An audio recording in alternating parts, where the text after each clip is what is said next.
Apologética Cristã, parte 4. Seitas e heresias. A definição de uma seita, amados, o termo aparece na Bíblia como seitas, facções, partido, grupo ou cisão. Inicialmente não tinha caráter pejorativo. Atos 15:5. Depois assumiu o sentido negativo. Gálatas 5, versos 19 e 21. Pode designar um subgrupo de dentro de alguma religião organizada, como os saduceus, Atos 5:15, fariseus, Atos 15:5 e 26:5. Ou dissensões na igreja, Romanos 16:15, 17, quer dizer. No campo teológico, os hereges convertem a graça de Deus em dissolução e negam a Deus, único dominador e Senhor nosso, Jesus Cristo. Judas, verso 4, veja. Uma tal seita consiste num grupo de pessoas unânimes em torno de uma interpretação particular da Bíblia, caracterizando por distorções do cristianismo ortodoxo no que diz respeito a doutrinas centrais da fé cristã. No cristianismo do século I, o termo heresia indicava a negação do evangelho pregado pelos apóstolos, segundo Pedro 2:1, Gálatas 1:8. Doutrina, definição de doutrina e origem. A doutrina é o conteúdo de ensino ou crença. Ela pode ser divina, Mateus 7:28, Tito 2:10, humana, Tito 1:14, demoníaca, 1 Timóteo 4:1. A doutrina divina é a bíblica, ortodoxa e sadia. A humana e a dos demônios são heréticas, que levam o homem à condenação e à perdição. A contribuição da doutrina. A doutrina responde às perguntas sobre Trindade, Filho, Pai, Filho e Espírito Santo, a natureza humana, sobre a vontade de Deus, sobre o nosso destino eterno. Perseverança na doutrina está relacionado à salvação, 1 Timóteo 4:16. O conhecimento e prática da doutrina cristã nos protege contra as heresias. Veja 1 Timóteo, capítulo 4, verso 1 ao 6. Esse conhecimento não anula a espiritualidade do cristão, Romanos 12:3. A doutrina contribui para a unidade da igreja, Romanos 16:17. O Jesus aceita, segundo Pedro 2, verso 1 a 4, aceita de sorte as verdades fundamentais sobre Cristo reveladas na Bíblia. Isso resulta no outro evangelho, Gálatas 6, verso 8. Capítulo 1, verso 6 a 8. Um outro grupo, Jesus, segundo Coríntios 11:4, que oferece uma falsa salvação e um falso céu para os seus adeptos. As seitas modernas são classificadas em pseudo-cristãs, orientais, ocultistas e secretas. Como identificar as seitas? Negam a doutrina da Trindade. Os adeptos das seitas procuram salvar-se a si mesmos por essa razão. Trindade não é insulto. E daí rejeitarem e pervertem. A única seita que não aceita, que rejeita a Trindade, são os TJs, que você já sabe que seita é essa. Alegam que Jesus é o arcanjo Miguel. Seus adeptos sequer sabem o que significa. As seitas são exclusivistas.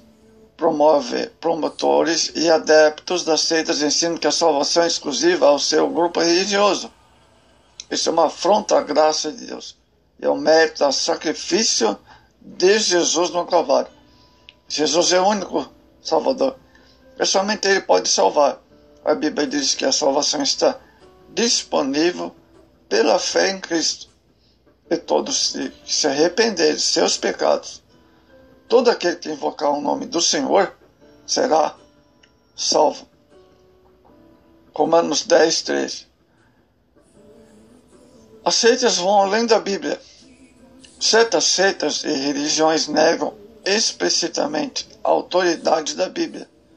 Outras acrescentam algo a ela e ainda as que declaram crer nela, mas na prática sequer incentivam seus adeptos à leitura da palavra de Deus, colocam outras ideias humanas, filosóficas, interpretações errôneas, tendo a mesma autoridade da Bíblia ou acima dela. Olha só, hein? A Bíblia é a nossa única regra de fé e prática, inspirada por Deus. Segundo Timóteo 3,16. A Bíblia é a palavra de Deus, Marcos 7,13. O livro do Senhor, Isaías 34,16. Isaías adverte: a lei e o testemunho, se eles não falam segundo a palavra de Deus, nunca verão a alva. Isaías 8,20.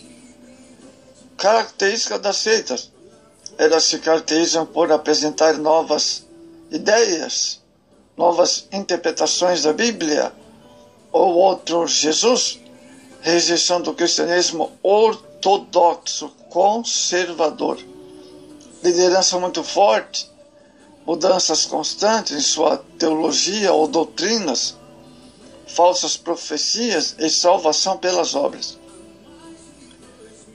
Vamos ver os credos da cristianidade.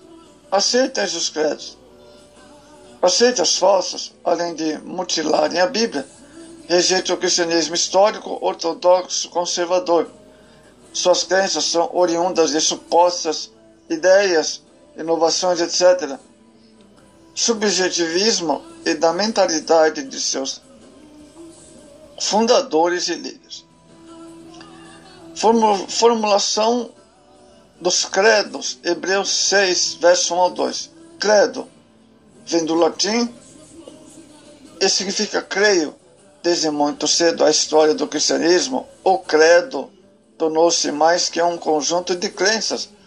É uma confissão de fé, tem como objetivo sintetizar as doutrinas essenciais do cristianismo para facilitar as confissões públicas e conservar as doutrinas contra as heresias. Confissão de fé dos judeus.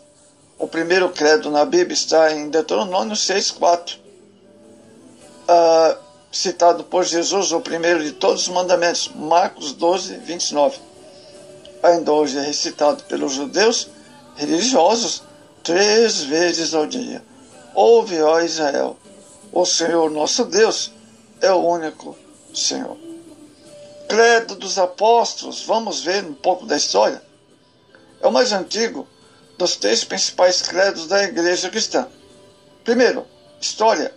Diz a tradição que a lei foi formulada pelos apóstolos, melhor dizendo, logo após a ressurreição de Jesus, e que cada um deles apresentou um artigo de fé. O texto mais antigo desse credo é datado do ano 700 depois de Cristo. Muitos creem que esse documento constituía a confissão batismal daquela época. Conteúdo: creio em Deus Pai Todo-Poderoso e em Jesus Cristo, seu único Filho, nosso Senhor, que nasceu do Espírito Santo e da Maria, que foi crucificado no poder do Pôncio Pilatos, morto, sepultado, ressuscitado, no terceiro dia subiu aos céus, e está sentado à direita do Pai, de onde há de vir julgar os vivos e mortos. Creio no Espírito Santo e na remissão dos pecados e na ressurreição do corpo. A Igreja Católica Romana, por sua própria conta, acrescentou Ave Maria ao credo original. Credo niceno. O credo niceno foi formulado em 325 depois de Cristo. Ele contém princípios do credo anterior e novos elementos que lhe dão feição própria. Credo de Atanásio ocupa-se da doutrina da Trindade. Todas as suas declarações podem ser confirmadas nas Escrituras. história do credo. O credo de Atanásio foi formulado no ano 381 depois de Cristo. Ele é muito extenso por ser citado na íntegra. Citamos apenas alguns artigos. Conteúdo. A fé universal está a adorar a um Deus em trindade, e a trindade em unidade, não confundindo as pessoas em divina substância, pois existe uma só pessoa do Pai, e outra do Filho, e outra do Espírito Santo. Mas a deidade do Pai, do Filho e do Espírito Santo é toda uma só. A glória é igual e a majestade é coeterna. Tal como o Pai, tal como o Filho, tal é o Espírito Santo. O Pai é incriado, o Filho é incriado e o Espírito Santo é incriado, quer dizer, é eterno, não foi criado. O Pai é imensurável. O Pai é imensurável, o Espírito Santo é imensurável. O Pai é eterno, o Filho é eterno, o Espírito Santo é eterno. E, no entanto, não são três eternos, mas apenas um eterno.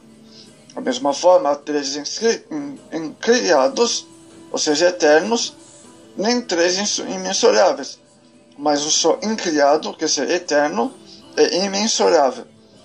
Assim há também o Pai onipotente, o Filho onipresente e o Espírito Santo onipotente. No entanto, há três onipotentes, mas sim um onipotente. Assim o Pai é Deus, o Filho é Deus, o Espírito Santo é Deus. Amados, no entanto, não há três deuses, mas um Deus. Assim o Pai é Senhor, o Filho é Senhor, o Espírito Santo é Senhor. Todavia, não há três senhores, mas um Senhor. Oh, glória a Deus, hein? Assim como a veracidade cristã nos obriga a confessar cada pessoa individualmente, sendo Deus e Senhor. Assim também ficamos privados de dizer que há três deuses ou senhores. Mas as três pessoas são coeternas, são iguais entre si. De sorte que por meio de todas, como acima foi dito, tanto a unidade na Trindade como na Trindade na unidade devem ser adoradas. A Confissão de Fé das Assembleias de Deus do Brasil. A Bíblia é nossa única autoridade em matéria de fé, da doutrina e conduta. Ela está acima de todos os credos e da tradição. Mas a necessidade de se formular a nossa confissão de maneira que qualquer pessoa possa, em resumo, saber e entender no que cremos.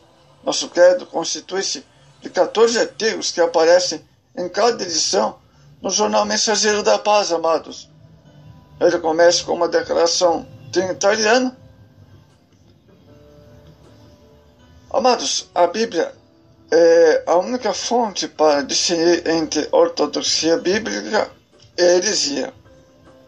Ela é a palavra de Deus inspirada, o único padrão que distingue o certo e o errado. O movimento religioso que rejeita e tem aversão pelas doutrinas formuladas pela igreja cristã dos primeiros séculos é aceita, tal como é inimigo do cristianismo bíblico histórico, amados. Não são poucos que confundem apostasia com heresia, mas para que compreendamos perfeitamente as várias seitas, é necessário que saibamos distinguir uma da outra. Apostasia é abandono premeditado da fé. Para os profetas do Antigo Testamento, constitui-se numa mudança espiritual, um adultério espiritual. Já a heresia é a abjuração parcial da fé. A heresia pode ser conceituada como uma doutrina contrária aos ensinamentos das Escrituras. Ela tanto pode contrair os ensinos quanto aos costumes embaçados pela palavra de Deus.